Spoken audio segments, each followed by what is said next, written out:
Good evening, everybody, and welcome to the second annual Virtues and Vocations Conference on Higher Education and Human Flourishing. Welcome to May in South Bend, otherwise known as winter in most places. So thank you for coming out on the most dreary of evenings. For those who I know, it is really wonderful to see you again. For those of you whom I do not know, my name is Suzanne Shanahan, and I direct the Institute for Social Concerns here at Notre Dame, which is the home of the Virtues and Vocations Initiative. Virtues and Vocations is a national forum bringing together scholars and practitioners across disciplines to consider how best to cultivate character and moral purpose in higher education and the professions. At its heart, Virtues and Vocations is an aspiring movement of sorts, a social movement, if you will, seeking to build community around the pressing concerns of character facing our professions today. This conference is part of that national movement and one of the ways we hope to promote a cross-professional dialogue on character. Virtues and Vocations is supported generously through the Kern Family Foundation. So what are our goals in the next couple of days? I'm going to keep it simple. We hope that the next couple of days will offer you moments of inspiration and moments of reflection. We hope these cross-professional conversations will both clarify and complexify your own work, whether you are writing on a new book or designing a new course. We hope that the spaces for exploration and indeed for socializing allow you time to enjoy moments with old friends as well as make new ones. We hope that this is a time for you to be with your people. We hope you find our time together both restorative and energizing. We hope you have some seriously good fun. We are very fun people here at Virtues and Vocations.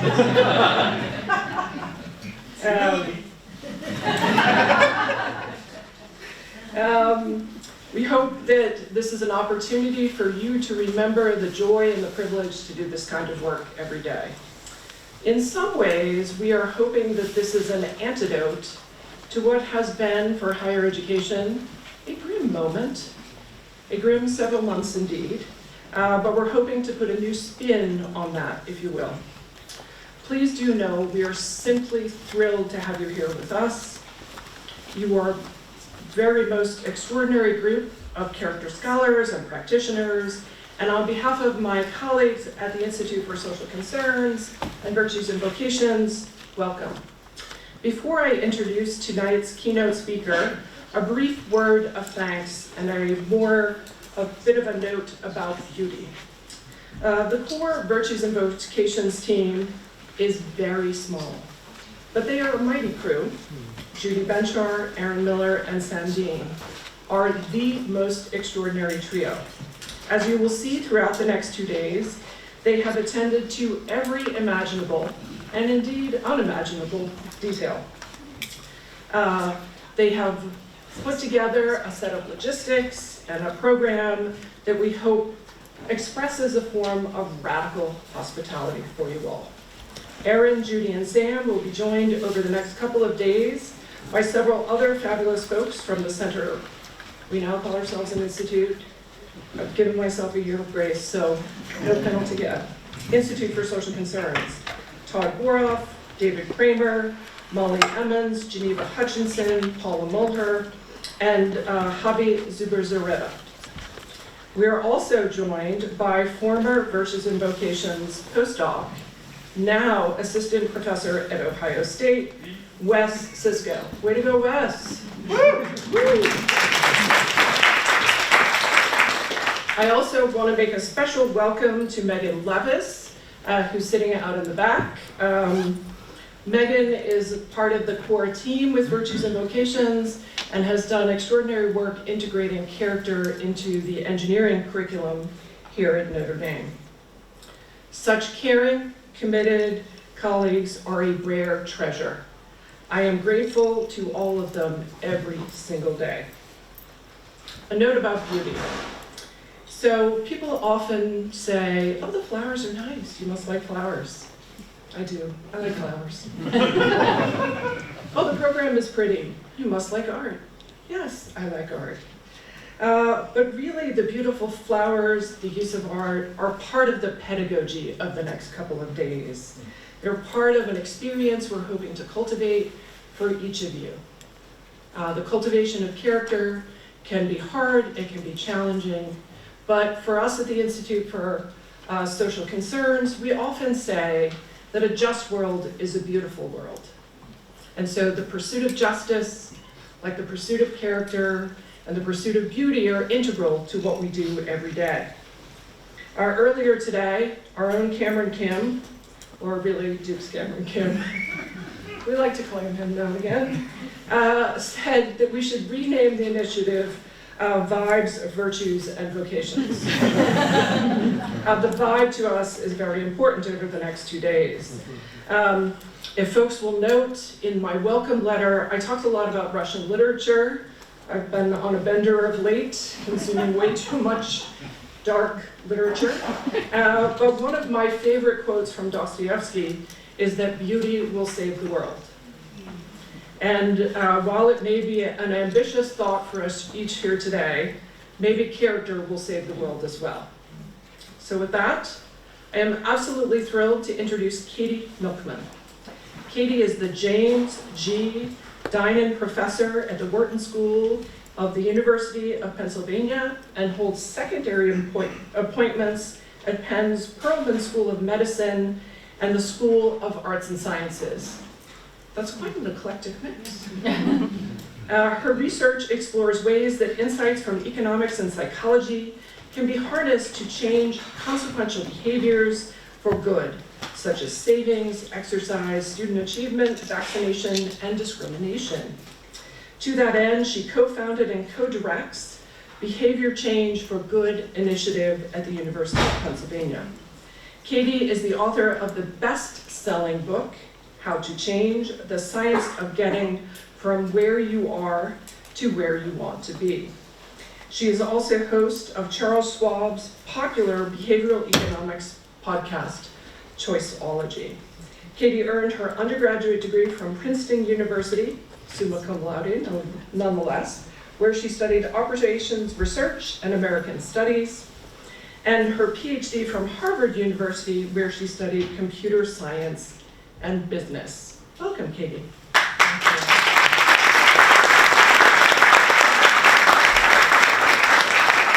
Thank you for the lovely introduction, and it's such an honor to be here helping you all kick off this amazing conference. Thank you also to Suzanne for the lovely introduction and for organizing this, and also to all the other organizers who truly, at least in my experience, getting this together, are on top of everything. So it's a pleasure to be here with you. I'm so excited. I was given the task of entertaining you before the cocktails, kicking things off on the right foot, but I'm also meant to talk about how do we motivate more scholarship and more engagement with scholarship on virtue and making the world a better place. How do we get young people more excited about this area? Many, of course, already are, but how do we fill them with even more excitement? And also to talk a bit about pedagogy. And so that was a tall order. What I brought was a slide deck that I hope will tell you a little bit about my own journey to study the science of behavior change for good, what motivated me, and also the storytelling that I do to excite students. So I'm going to show rather than tell to some degree what I think is most successful in my experience with getting students excited about these topics. And how we can change their mind about what they want to pursue with their lives through science. So that's my plan. I'm going to leave some time at the end for Q&A, and I'm really excited to spend this hour with you. Okay, let's dive into it.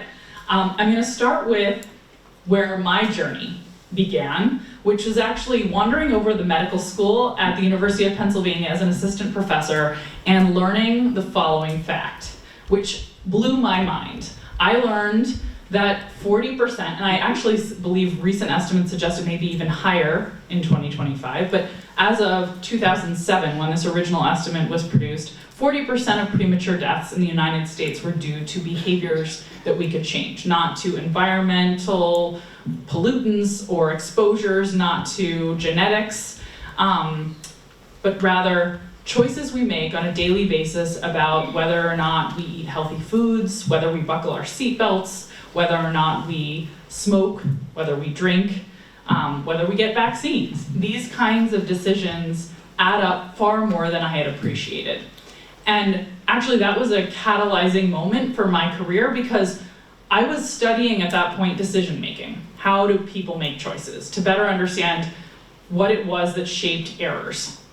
And when I learned how magnificently large the effect could be if we could figure out how to help people follow a more virtuous path when it came to decisions about their health, the impact would be much bigger than I had ever realized. Not only is this true of health decisions, this is where it's been broken down most cleanly, but there's also a huge potential to really help not only save lives, but change and improve lives if we can figure out what would help people make daily decisions that are in their long-term best interest about everything from their education to their savings and financial decisions. This is, by the way, not to say that the onus should be on the individual. We need lots of structural changes to support individuals as well. But given the tools in my toolkit, as a scientist of decision making, I saw a huge opportunity to use that toolkit for good. And that's really what's propelled the research agenda I'm going to talk about. And I think just exposing people to the upside and the potential for impact is often one way we can motivate them to shift directions. For me, that was the catalyst. So the big question in my career then became, how can behavioral science help? You may or may not be familiar with some really amazing work that was done about almost 25 years ago. The first writing about this started to appear in legal journals and behavioral science journals, but there was a best-selling book that came out of that called Nudge by Cass Sunstein and Richard Thaler, and what they were positing in their work was that we might be able to make really positive impact on people's lives, improve welfare, if we used a tool or a concept called choice architecture. And the concept is that in every environment where we make a choice, that environment is actually shaping the decisions we make, and we all have the opportunity, if we are in charge of those environments, whether it's creating a forum or a website or any other setting, like a conference, to nudge towards good. So let me give you a really concrete example that they use in their book, and that has sort of motivated and inspired a lot of my work. The example is a cafeteria, and it's one we're all familiar with. So when you walk into a cafeteria, you have choices in front of you about what you might eat. You grab a tray, you walk to the front of the line, something in that line appears first, right? The very first thing you encounter, it turns out that is more likely to end up on your tray and in your stomach than the very last thing, because if you see it, you like it, you take it, it's very unlikely you're now going to double back when you find something late in the line and replace the item you'd originally selected. Some of us do. I'm actually one of those people who sometimes does. But in general, we're much more likely to stick with those initial things we see. And so what that means actually is that whoever was in charge of the layout of that cafeteria, who decided what came first and what came last, whether they realized it or not, whether they thought about it or not, they were a choice architect who was influencing the decisions of everyone who would come through that space. Now you might say, maybe we should morally be neutral choice architects. Who am I to say what's best for people? But what Thaler and Sunstein would argue, and I agree with, is that because there is no such thing as neutral choice architecture, because something has to come first and something has to come last, we should be of the mind that we're going to try to be welfare enhancing when we are the person with that responsibility, when we have the opportunity to be choice architects. What would welfare enhancing look like? Well, you'd have to try to understand your audience. In the context of a cafeteria, you might learn from research that a lot of people would love to be nudged towards slightly healthier choices. So you might try to place those things more prominently, as opposed to, say, profit maximizing and putting the things that have the highest margin first. That could be another choice, but maybe not the most virtuous one. So if you accept this premise that we have many moments when we're choice architects and an opportunity to nudge for good, then we're at a good place, because that's kind of what I'm going to talk about for the rest of this hour we have together, I'm going to share some different research we've done on tools a choice architect can use to nudge effectively for good. But I want to make one more point, and I'm going to stick with the architecture metaphor for this one, about the insights that lead to good choice architecture. And this point is going to come from thinking about the Shanghai Tower, which I believe is currently the third tallest building in the world. At the time when it was being constructed, and it's not in this skyline of Shanghai yet, and it's going to pop up in just a moment, but at the time when architects were thinking, how are we going to build this tower? It's going to be incredibly tall, it's going to tower over everything else in Shanghai, and not have it tipped over by storm winds that come through the city during monsoon season. They had a challenge. They had to think, how do we deal with that obstacle, in this case Mother Nature, that is going to oppose what we want to build? How are we going to build a tower that isn't toppled by winds? And what they came up with was, I think, a really clever solution that recognized the obstacle that they were up against and worked with it. They twisted the tower so that wind would, instead of slamming into the tower, would swirl around it when it hit. And the reason I'm talking about this is as a metaphor, because what we're going to talk about in choice architecture is actually the importance of not only designing with an understanding of human psychology to try to improve choices and nudge choices for the better, but actually also understanding what are the obstacles to good choices. And when we design around those obstacles, when we work with them, when we twist in the wind, we can actually achieve more success. So I'm going to go through a series of obstacles to successful goal pursuit and behavior change when people want to, for instance, lead healthier lives, when they want to achieve more out of their education, when they want to save more. There are a series of obstacles that my research and other people's research show come up time and again, and the best nudges that help people avoid those obstacles, strategically circumnavigate those obstacles, will be what we're talking about. So I'm going to start with impulsivity, a part of human nature that probably most people don't list as a virtue, but one that we all face. And to achieve many of our goals, we have to find a way to navigate around our impulsivity. You can think about that as, at the end of a long day, all I want is unhealthy food. I want to binge watch TV instead of exercising. I don't want to do my homework or meditate or whatever else it is that would be virtuous. I'm motivated by my impulses, and how do we overcome that? Okay. So, let me introduce you to a character who I often use when teaching. I told you I'm going to show rather than tell. This is how I get young people excited about this science. This is my favorite, actually, character from TV of all time. This is Liz Lemon. She's the lead character on NBC's former hit show, 30 Rock. And to talk about impulsivity, I want to just use her as an example. So, Liz Lemon has many vices, but let's presume the following two things are true. I don't think it's a stretch. First, let's imagine she wishes she exercised more, but she lacks the willpower. And second, let's assume that she has a thing for watching trashy TV shows, but she feels guilty wasting her time watching junk. Okay, so some of my research has looked at a solution to this that resembles the Shanghai Tower in my vision. And what I call it is temptation bundling. What if Liz only allowed herself to binge watch those trashy TV shows while she was working out at the gym?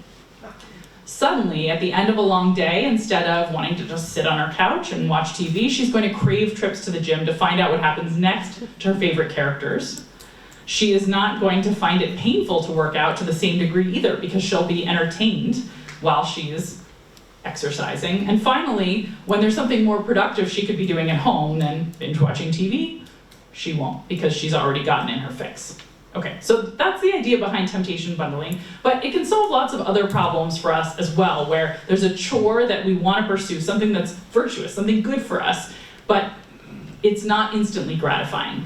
We can bundle it with something that is, and change the experience so that we actually crave doing the thing that's good for us in the long run. So I often talk to my students about how do we motivate ourselves to hit the books. You know, how do you motivate yourself to go to the library? You could imagine that favorite beverage from Starbucks. You only get to pick it up when you're going to the library to study, right? There's many other examples you can think of that work, right? Maybe you only allow yourself to open a special bottle of wine when cooking a fresh meal for your family, or listen to a favorite podcast while doing household chores, or even save certain restaurants that have greasy, unhealthy food for visiting when you're spending time with a difficult mentee. There's lots of different ways. Yes, that was a professor example. There are lots of different ways that we can temptation bundle. Okay, but I'm a scientist, so let me talk a little bit about some of the data to explore whether or not this works to help people pursue virtuous goals. We did study this in the gym. It's the place where the idea came from, and that's where we started, although it has actually been replicated in other contexts as well, including studying. But in this project initially, which we did back in the dark ages when we had these little things called iPod shuffles, we recruited people who wanted to exercise more, and we randomly assigned them to one of two different experimental conditions. In the temptation bundling condition, they came into the lab and they were given an iPod shuffle that was preloaded with 4 audiobooks of their choice. They picked from a menu of 82 books that had been pre-rated as very, very absorbing.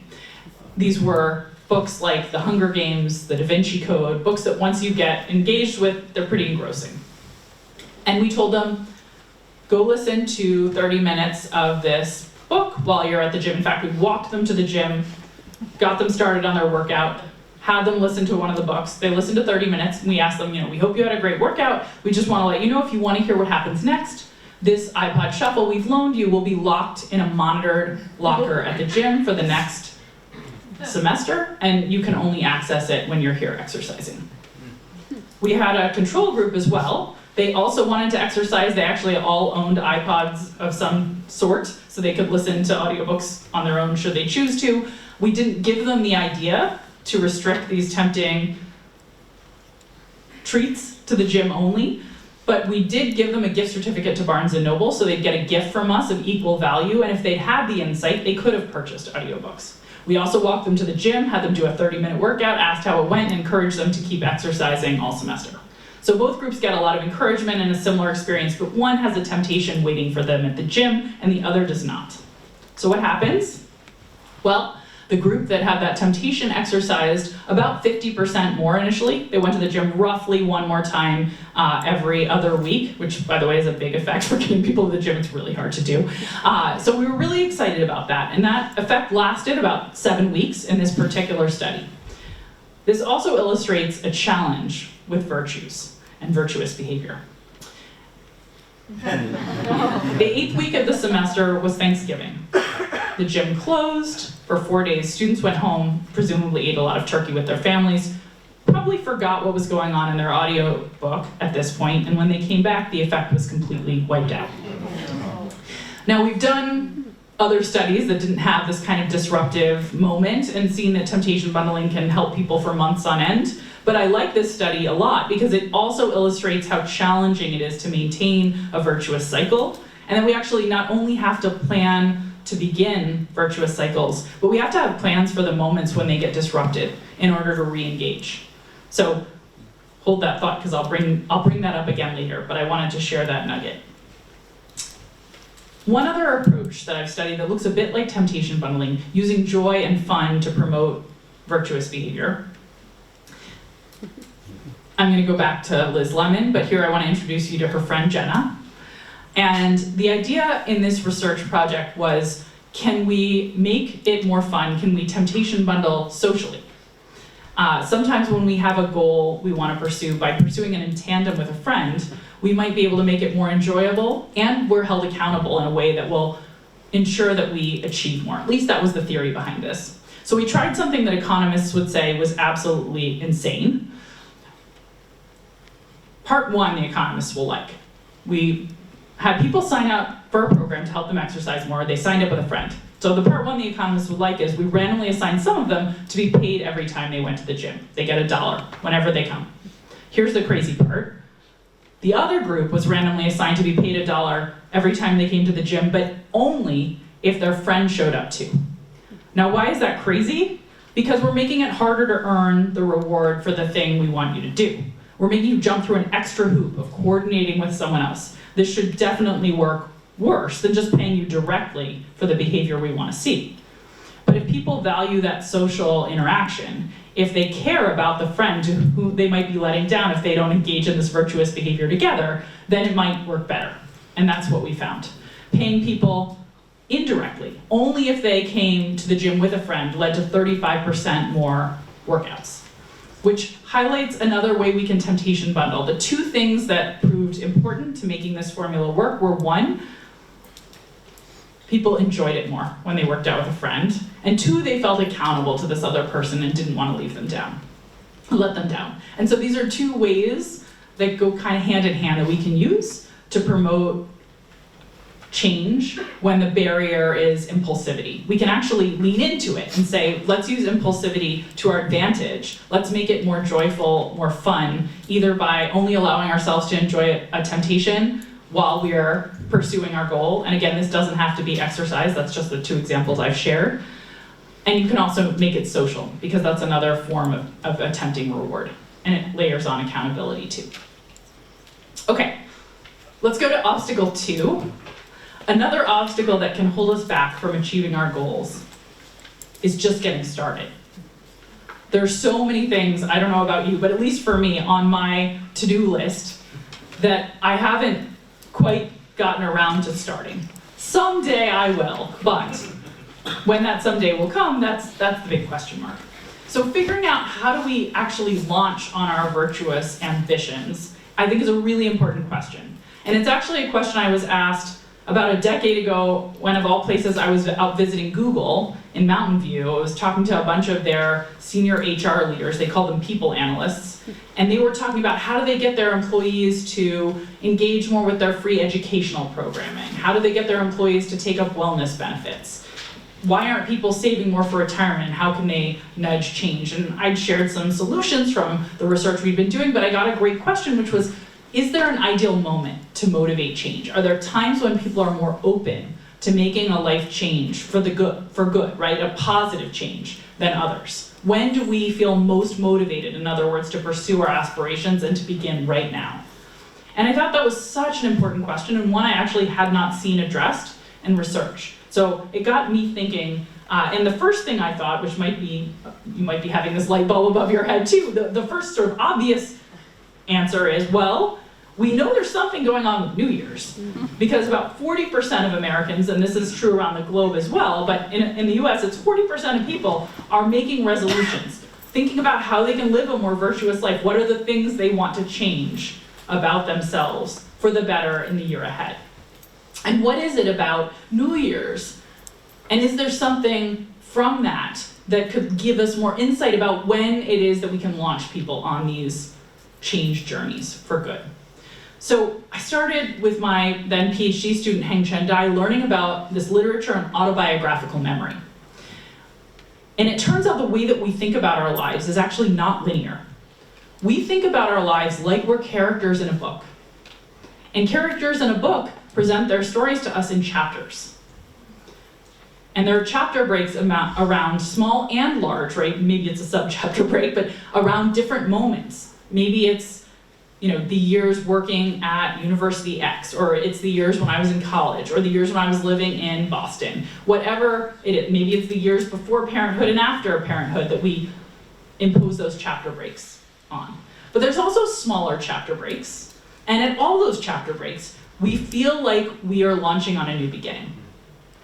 And those new beginnings at the start of a new chapter, they do a couple things to us psychologically. One is they make us feel separated from our past failings. We can say, that was the old me, and this is the new me, and the new me will be different and better.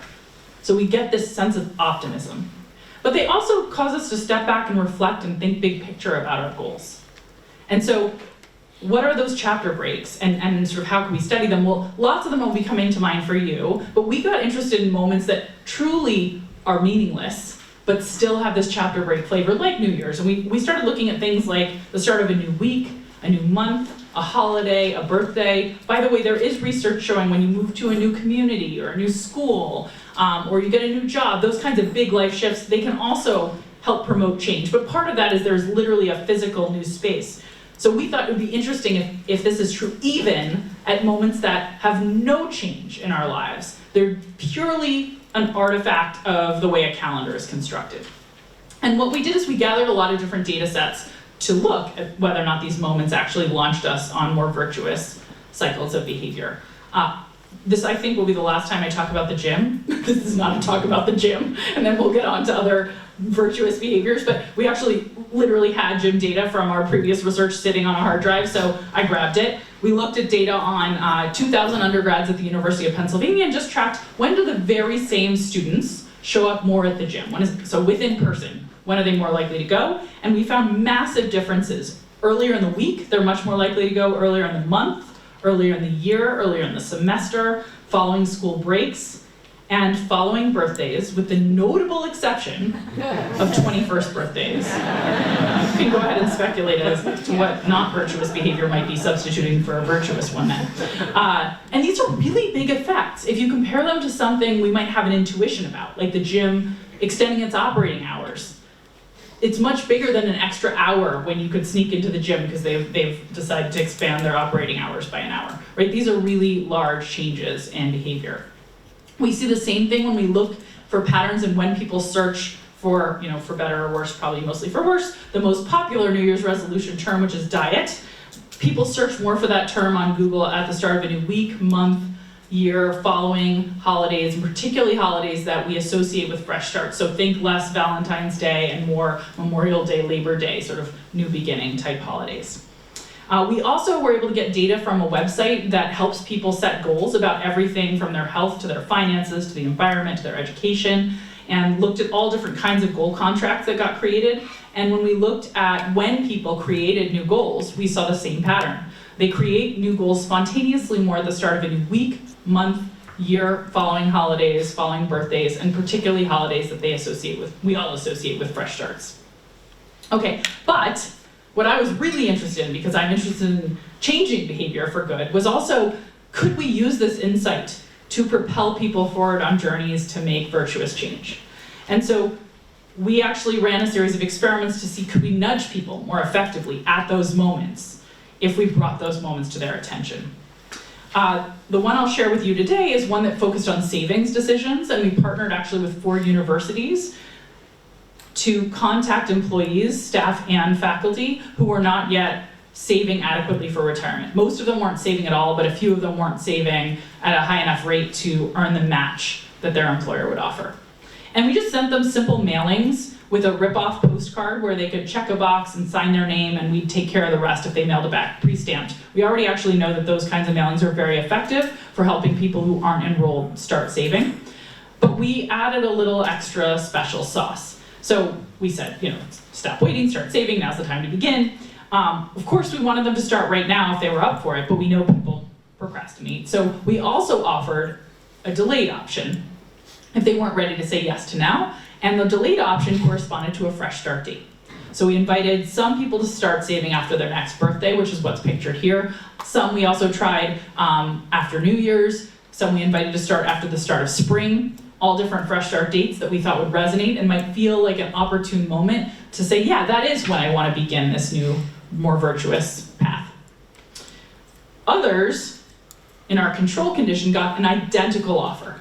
They're also invited to save now or starting later, literally on the same time horizon, but we don't highlight the fresh start moment that might motivate them, right? So if you have a birthday in 2 months, we flip a coin and you either get the left or the right version of the mailing, either the one that's inviting you to start saving in 2 months or the one inviting you to save after your birthday. So it's pretty subtle. What we found is it led to about a 30% increase in savings over the next 8 months. So these are small changes because lots of people don't enroll, but they're very statistically significant. This is actual contribution rates as a result of these different mailings that we see over the next 9 months. Okay, so that's sort of my second lesson. I've talked about making it fun in order to overcome impulsivity. The second one is, if we want to launch people, help them begin, think about fresh start moments and highlighting fresh start moments, which people will find to be opportune for change, and particularly for virtuous change. Third obstacle that we forget about, but is really important, that I want to highlight briefly, because it's a little less exciting than some of the ones I've talked about before, but we often forget about the importance of forgetting. If things aren't top of mind, we often don't get them done. So there's lots of wonderful research about reminders, and I'm actually not going to talk about that, but reminders may be the most potent tool in our toolkit to some degree to just get people to make change at the right moment. But we can make reminders better by using some of what we understand about psychology to also combat forgetting. So this is a study that we did in a pandemic prior to COVID, believe it or not, which makes my mind spin a little bit. But back in 2009, you might remember the H1N1 pandemic. It seems so quaint compared to COVID, but anyway, we had one. And we came up with an amazing vaccine that got bundled with a flu vaccine that could prevent this unpleasant illness. So we teamed up with an employer that wanted to get people, its employees, to take the vaccine, the annual flu vaccine that had H1N1 bundled. And they already knew to send reminders, which is great. They emphasize that it's free, they make it convenient, all good things, right? It's on-site, it's free, they let you know the dates you can come, and we said, we can do better. We know a little something about how to make reminders more potent, which is, we've got to help people make a concrete plan and commitment to when exactly they're going to come. So we added what we now call a planning prompt. We told people, many folks find it helpful to make a plan. Please write yours down here. Choose the date and time when you intend to come. And importantly, this is not an appointment card. You can't mail this back to anyone. You're not scheduling when you're coming. You're just doing this in the privacy of your own home, perhaps. Or you may not do it at all. But hopefully the prompt just gets you to think through the specific details of, okay, when exactly am I going to do this thing? So it's not a vague intention, but a concrete commitment with a cue embedded in memory associated with it. So if I've said to myself, I'm going to go at 2 p.m. on Monday, October 26th, maybe I put that on my calendar, maybe I plan for childcare, should I need it, I make sure there's not another appointment at that time. Getting a prompt to do this kind of planning can be really helpful, both by making things more memorable and less likely to be scheduled over. What we found when we did a randomized controlled trial and sent some people the standard mailing and some people the planning prompt mailing is that the planning prompt led to a 4 percentage point increase in vaccination. And this has been replicated now numerous times. And by the way, if you live in the US and are a registered voter, you might be familiar with this because the script has become ubiquitous in get out the vote calls and knocks. People will say, do you know when you're going to vote? Do you know where you're going to vote? Do you know how you're going to get there? And that's because this tool is so useful for helping people follow through on their best intentions. It helps with voter turnout. It helps us get our vaccines. It helps us get our mammograms, our colonoscopies, and pretty much anything else you could imagine that is a one-time action that might fall by the wayside that's virtuous and that you don't want to forget. So put that one in your back pocket as well. Try to prompt planning when you worry forgetting might be one of the barriers to change. Okay, I have two more. I am gonna get to questions and I'm looking forward to that. Another important barrier that can hold us back, and it can be particularly pernicious when we have been faced by negative stereotypes throughout our lives, is confidence. Some people in particular, some groups in particular, face stereotypes that really threaten their confidence. And P.S., even if you don't belong to a group that faces those negative stereotypes, you may still struggle with confidence. All of us struggle with confidence really in some domain or another, right? Some place where we feel maybe like an imposter. And that can prevent us from doing the things that are in our long-term best interest. It can prevent us from taking risks that will make our lives better. It can prevent us from taking more challenging classes. It can prevent us from taking more challenging jobs. And it can simply prevent us from thriving. So a really amazing graduate student a number of years ago who worked with my colleague Angela Duckworth had the insight from doing a bunch of interviews with people who were struggling with confidence that there might be a counterintuitive way that we could tackle this. And the insight came from, as I mentioned, she interviewed for her dissertation people who were not thriving in all different walks of life, people who were struggling, students, struggling salespeople, and she's asking them for advice on what might help others succeed at a higher rate, thinking they might have answers that would lead to interesting research questions. But actually, the process of asking them for advice was what triggered an insight. They loved being asked. They were constantly being told by other people what they should do to succeed, and it was destroying their confidence to always be talked down to. Very rarely had they been actually asked their own opinion and put on the pedestal and given that opportunity. And what she realized as she was asking is, when prompted, people had amazing insights into what might be useful.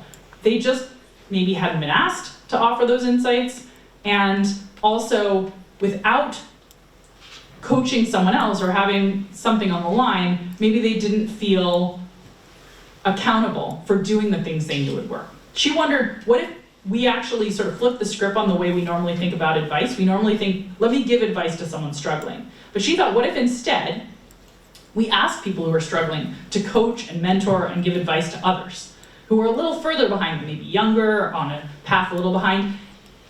That may help in a number of ways. One, they're gonna feel great. It's gonna boost their confidence. Somebody thinks I know something. Two, they probably do actually have a lot of insights, especially if prompted. They may not have thought about them, but when they are on the hook, they're gonna be able to come up through introspection with decent ideas. That's really what this interviewing process taught her. She was amazed by the insight. And three, once they've coached someone or given that advice, they'll feel hypocritical if they don't take it themselves. There's also saying is believing effect. So Lauren has done a number of studies that look at the power of advice giving to help the advisor, but I got to be involved in one of them that involves students, and this might be another trick we can all use when teaching. It's certainly something I use in my classroom.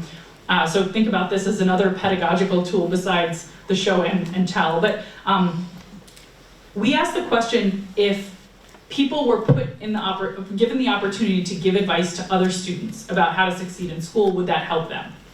We randomly assigned about 2,000 high school students at the start of the third academic quarter. Yes, this is after New Year's. Yes, it is a fresh start moment. That was all very deliberate. To either spend about 10 minutes filling out surveys to help younger students at their high school. And they were asked questions about, where are the best places to study? How do you avoid the temptation to look at your phone when you want to be focused on your work? What kind of music helps you focus, or do you prefer music-free environments? So all sorts of both multiple choice questions and also some open-ended. Write a letter to someone, a younger student, to give them some guidance on how they can succeed more in school. And then we had a control group that didn't answer these questions. Both groups, though, before they did anything else, told us what was the class they most hoped to improve in this semester, this quarter. And what we found, and this is what we set out to look for, was a difference in grades in that target class and in math. Those were the two things we had said in a pre-registration we're going to look at. We found a 1-point improvement in GPA. This is not turning C students into valedictorians, folks. Unfortunately, I do not have that secret sauce. But it was very statistically significant, in fact, in both of the variables that we had said we would look at. That advice giving improved the GPA in math and in the target class of the student giving advice. Not the student receiving advice, the student giving advice. So coaching helps you. And one of the mechanisms Lauren has uncovered in her work, a key mechanism, is that it boosts your confidence to be that advisor. So this is a thing we can use in our classrooms and a tool we can teach our students about so they can use it in their own lives. Okay, the final thing I want to talk about is procrastination. And this one is going to get into some of the work that I'm most proud of that we've done on creating more virtuous cycles and more virtuous behavior. Procrastination, we all know, is a barrier, right? We put off until tomorrow what we could do today. How do we tackle that? Well, there's a lot of research that goal setting helps us avoid putting off indefinitely things that will need to get done at some point for us to succeed. But we thought we could do goal setting a little better than it was being done, in one case by a really amazing organization called Crisis Text Line. Crisis Text Line is basically a volunteer army that supports people who are going through mental health crises. And they're there right away, but it completely relies on volunteer service. So these volunteers go through a 40-hour training program to be prepared they get online and they get connected with someone who's going through a crisis, and they have that conversation with them to help them. They commit, after they've done the 40 hours of training, to 200 hours a year of volunteering, but guess what? Most of them procrastinate and don't quite get around to those 200 hours, even though they absolutely need to, they absolutely intend to. So we looked at the reminder messages that were going out to these volunteers about how to get their 200 hours in. And these reminders remind people of their 200-hour commitment, and then they say, we recommend you volunteer some hours every week to get that done. And we said, hey, we know something about procrastination. Let's frame this differently. Let's temporally reframe it. We said, let's break that down. What's 200 hours divided by 52 weeks? Basically 4 hours a week. That's what you need to do. So let's just say that really explicitly in our communications. 200 hours a week is 4 hours every week. We also tried to give them a little more flexibility, another version where we said, or 8 hours every 2 weeks. What happened? In a randomized controlled trial where we randomized people to get these different messages, we found that volunteers ended up volunteering about 8% more on average when we either told them 4 hours a week or 8 hours every 2 weeks. And this lasted for weeks on end as we continued. So those 2 dotted lines show you the different versions. Both were roughly equally effective statistically and distinguishable, though you can see maybe a slight benefit from the slightly more flexible framing. Okay, so let me summarize here, and then I will very briefly, I'm a little shorter on time than I meant to be, because I want to get to Q&A. I will very briefly talk about the work we're doing right now with the Behavior Change for Good initiative that this came out of. So hopefully I have given you some insight into how behavioral science can be used to promote flourishing and the common good. And also one of my key takeaways that I want to share with all of my students and everyone aiming to live a more virtuous life is how important it is to design solutions that are well matched to the problems we want to overcome, to the barriers to change. We talked about 5 solutions, and I love giving these solutions to my students because they're so actionable. They can sort of immediately see how they can put this in place in their lives to lead more successful lives in the organizations where they'll work to help those organizations be more successful. We talked about impulsivity and how you can make it fun, temptation bundle or do it with a friend to overcome that barrier to change so that it actually aligns what's instantly gratifying with what you want to do. Capitalizing on fresh starts when you have the challenge of just getting going. Making things more memorable when they're forgettable through planning prompts. Providing ego boosts by inviting people to advise others to overcome confidence barriers. And finally, this trick of temporal reframing or breaking big goals down into concrete bite-sized pieces when procrastination is a barrier. Okay, so very briefly, and then I want to get to questions. A question that this work both helped answer and helped trigger is, could we accelerate the science of behavior change for good? And so to that end, along with Angela Duckworth, who's a psychologist who studies most famously grit, and she's also at the University of Pennsylvania, we co-founded a network that now includes about 180 scientists from all different disciplinary backgrounds who we bring together to run tournament-style studies, which I'll explain in a moment, and convene, all with the mission of accelerating this kind of science that I've been showing you. How can we better understand what it takes to help people achieve their goals more rapidly? How do we help them overcome the barriers to successful virtuous change?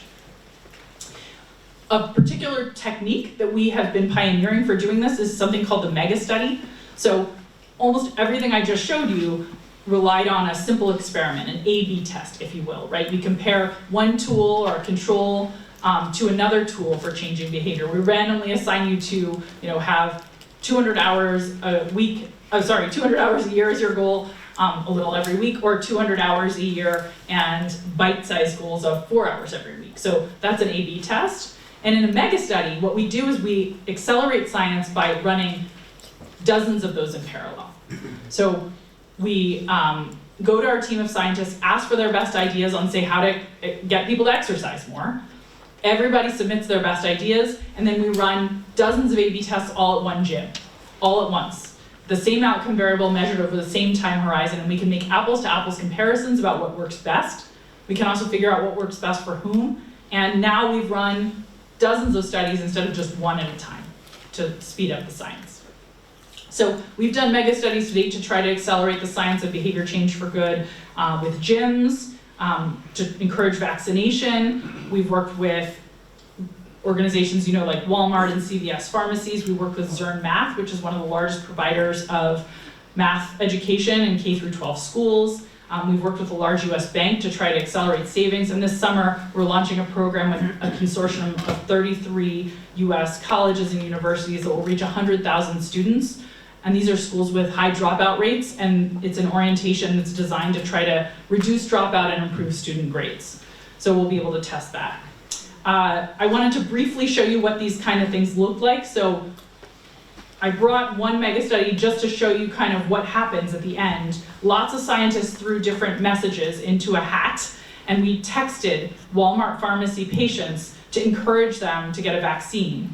And then we tested what messaging was most effective. Is it most effective to tell people more Americans are doing this than ever before? Truthfully, at the time when we did this, it's sadly down a little bit now. Is it more effective to tell them a joke? Have you heard the one about the flu? Don't spread it around. Is it more effective to use the endowment? I so appreciate that someone laughed at that. Maybe not the best joke that's ever been written, but the best one we could find about the flu. We also tried the endowment effect. A flu shot is waiting for you. So lots of different things thrown at the wall, and the very best performer was actually in 2 different experiments using the language of ownership. A flu shot is waiting for you. A flu shot is reserved for you. Rose to the top in 2 different mega studies. And so we ended up going out and recommending that, and that insight has been deployed widely. It's now in wide use if you get messages from CVS pharmacies, Kaiser Permanente, from your local state agencies. This language is being used widely because in multiple mega studies it proved more effective than other ways of messaging people about vaccinations. Okay. I'm gonna get to Q&A. I didn't leave as much time as I meant to, but I do want to just say, to the extent that this interests you, excites you, I wrote a book about these topics. I host a podcast, which is also, I do it in part because I think it's a great pedagogical tool. We tell stories at the beginning of each episode about a scientific topic that can make most of them the world a little better if you understand it. And then I interview scientists about what's going on, and I have a Substack. And so as you think about communicating, I think storytelling and using all these different tools to try to promote excitement about science and virtuous behaviors is one of the best things we can do through all these different modes. Okay, so I'm sorry I went on a little longer than I meant to. I know we all want to get to cocktails, but I'm excited to take questions for the last few minutes.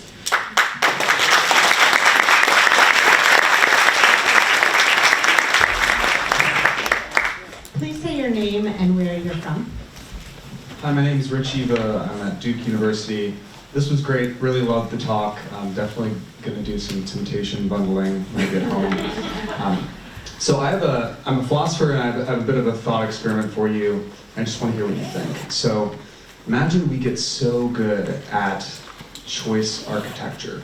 We refine it, so when people go to the cafeteria, if the food is on like a certain patterned plate, then people just grab it, even if it's Brussels sprouts. Or, we even get into more of a moral issues. If a certain light pattern flashes in someone's eye, then they're more likely to be kind to the person next to them.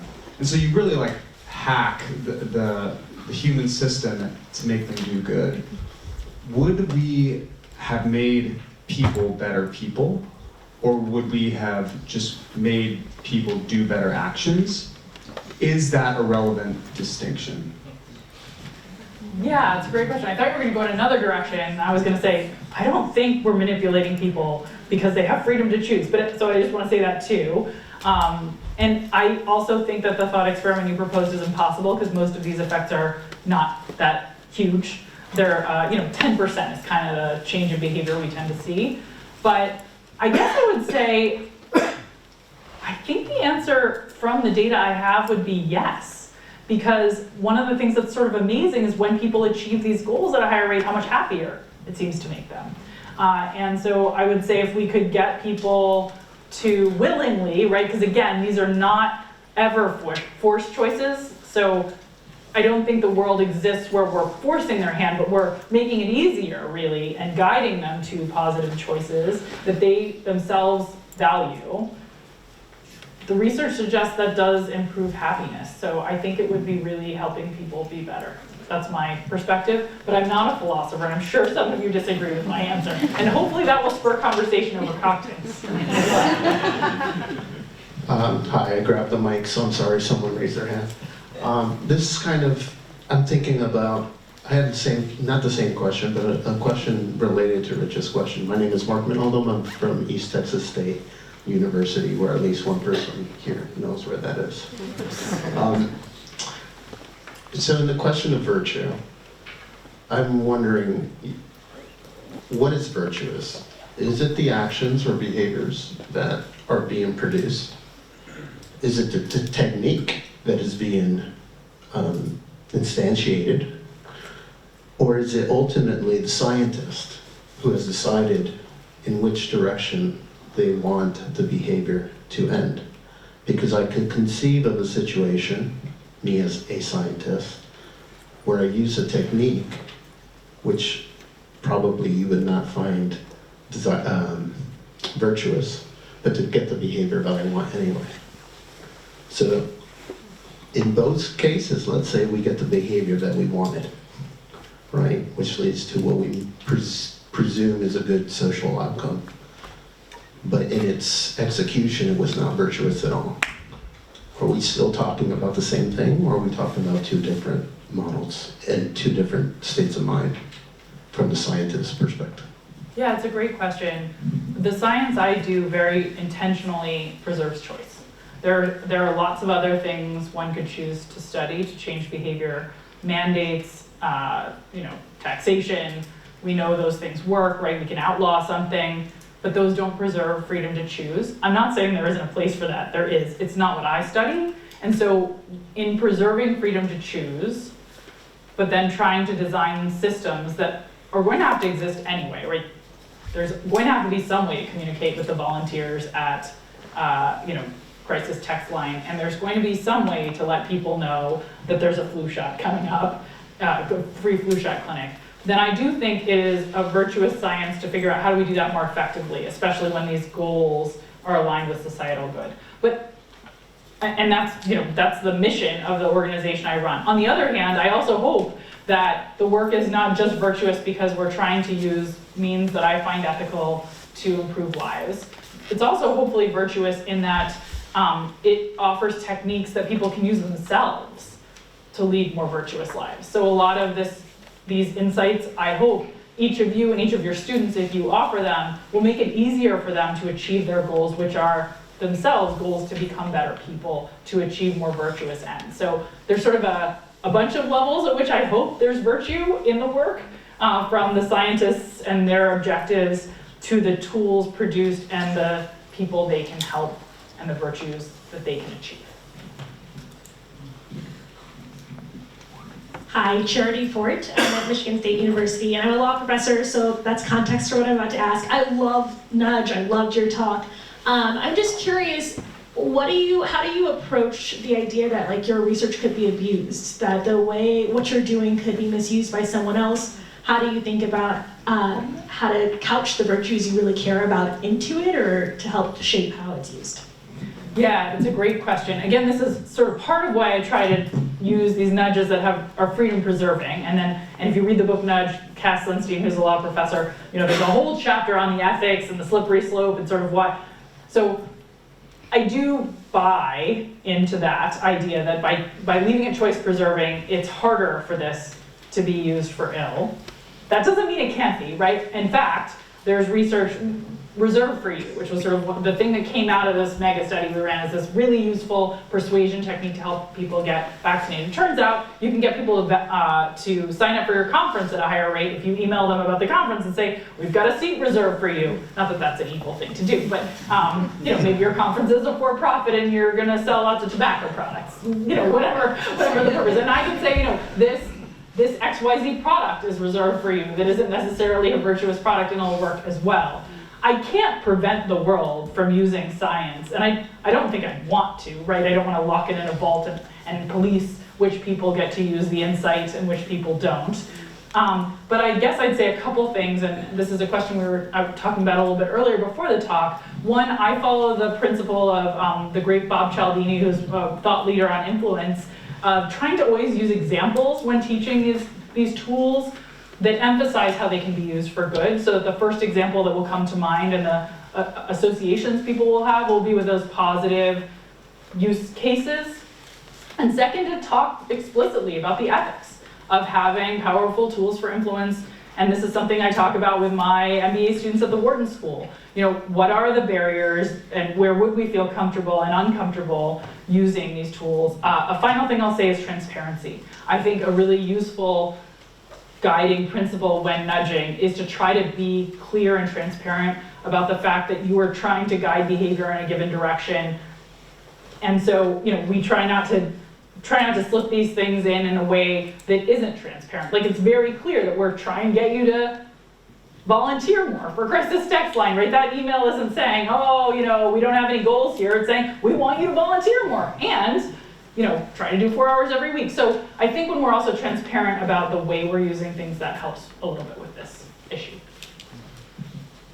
Hello, I'm Carly Drake. I was wondering if there was somebody else. Oh, no, they're just seeing hands. No, just me. Yeah, Okay. just you. I'm Carly Drake. I'm an assistant professor of marketing at North Central College in Naperville, Illinois. And I was radicalized in a PhD seminar on consumer behavior where we studied kind of similar lab studies. I had an issue with studies around willpower that were talking about people being virtuous if they took a fruit cup versus a piece of chocolate cake in a study. You're good versus you're bad. You're being bad. So I now study body image and eating disorders in fitness cultures. And my question for you is how we disentangle nudging from larger politicized contexts like diet culture that would say if you exercise, you're being good. If you lay on the couch, you're being bad. If you have that fruit cup, you're being good. If you have the chocolate cake, you're being bad. Because in some cases, I think we want to be nudged towards these good behaviors. But again, I think there's larger conversations to be had there, as well as maybe, I think going back to previous questions, when you're being nudged to do something that might not be good for you, like somebody who has an exercise addiction should not be nudged to go to the gym. So how do we disentangle nudging from diet culture?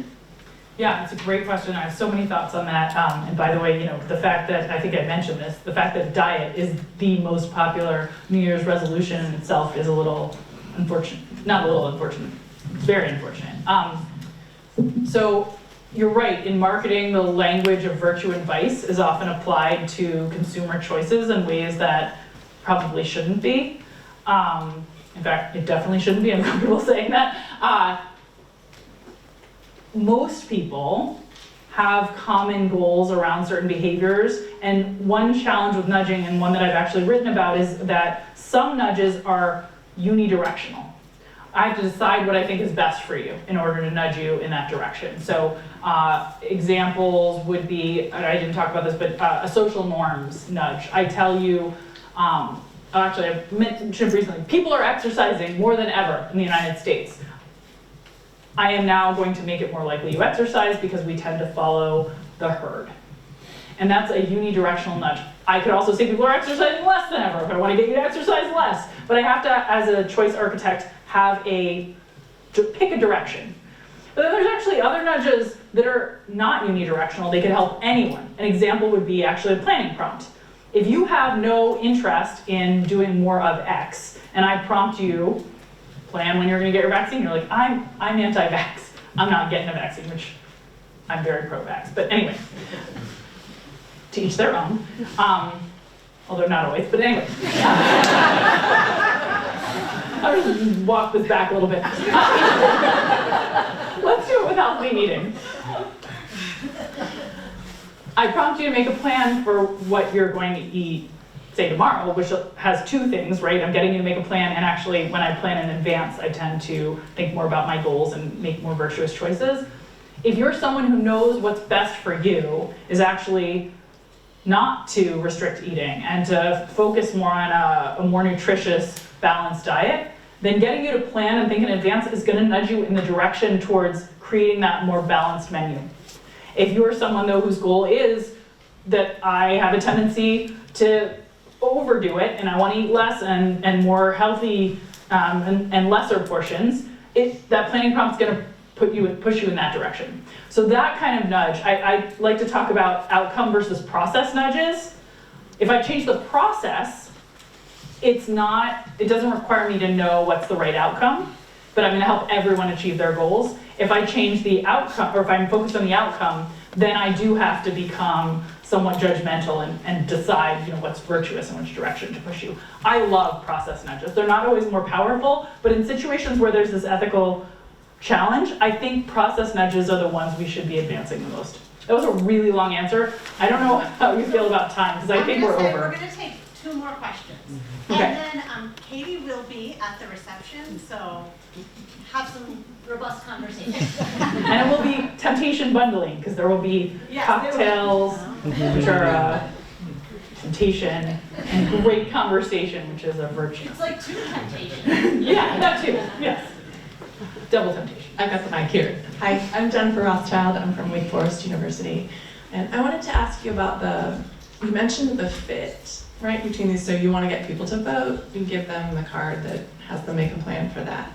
I was wondering if you think about or study or what the research shows about what you can do with nudging to set them up, to set someone up to be able to do better the next time, or sort of what the connection is there. So do we think, okay, well, they made a plan to vote this time. Is there any evidence that, well, they might make a plan to vote next time, or they might do better with similar activities if they're doing better with these? And one example that I thought was really interesting that you brought up was the coaching one, because that seems a little different than you mark the voting and then you go vote. Yeah. They coach and then they get a better grade in the class. And there's something, it feels like more complicated going on there, where you might think, or it might seem like it's changing something in them in a way that sets them up to be able to do something that's not exactly a match for what you're poking. And so I was just wondering what you thought about that and if that's part of the work.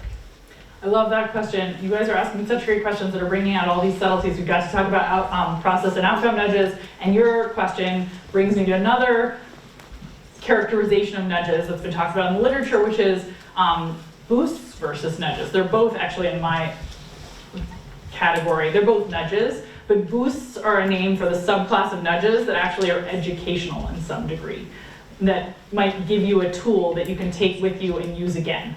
And so an example of a boost might be not just, say, a planning prompt, but actually prompting you to make a plan and pointing out this is a useful way to achieve your goal. So not just saying write it down, but, and by the way, this is a useful tool you might want to use again. So there are a subgroup of nudges that have that educative flavor.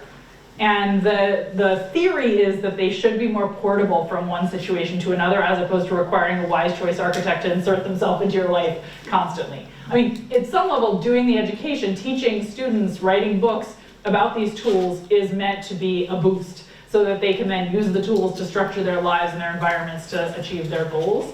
But you can think also as a choice architect about trying to design nudges in a way that's more of a boost. The other thing I would say, though, is there is research showing that in many of these contexts, getting you to do the thing once through a nudge does carry you forward, even if it's not because it gives you a new insight, but because of, and this is the language of Todd Rogers at the Harvard Kennedy School, it can sort of sweep you into a riptide. What does that mean? So if you are, say, nudged to vote, now you're in the voter registry, and actually now there's a whole lot of organizations that have you on their to-call and to-knock-on list, and it turns out if I get you to vote once, it increases the likelihood you vote for the next 10 election cycles in this research, because now you're in this other category that's carrying you forward. And this can be true in other domains too, right? Now I got you to the gym, and now you're on the gym listserv, and now you're getting messages about XYZ, or whatever it might be. So there are these currents that carry you away once you engage with a behavior once due to a nudge in many cases. Hi there. Here. Oh, there, thank you for waiting. Anna Moreland, Villanova, where the Pope went to college.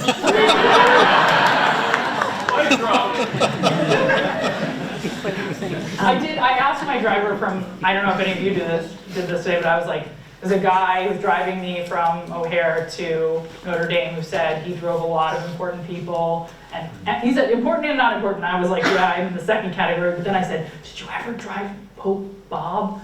I know he's Pope Leo, but anyway, okay, that's very cool. Keep going. So I want to bring together that great Shanghai Tower example that circumnavigates obstacles with the study of the friends who go to the gym together, and they go to the gym more. I find university students are so often trapped in toxic friendships, such that the virtuous behavior they want to engage in, they're not able to engage in because of these toxic friendships. How can these students become the Shanghai Tower of friendships to be able to go to the gym together? Oh, that's such a good question. And it's made me think there's this really wonderful research on how the roommates you were randomly assigned change your grades, right? So if you're randomly assigned to roommates who did better on the verbal SATs, you're more likely to do well in school than if you're not, and there's that, it's tricky. In that particular study, there was an attempt to engineer social groups that totally backfired. I don't know if you know this research, but they were like, I know, let's strategically put high performers with low performers, and that's gonna solve everything for our university. And it actually backfired because then they bifurcated, and the high performers and the low performers, when they were engineered to be together, they just didn't talk. I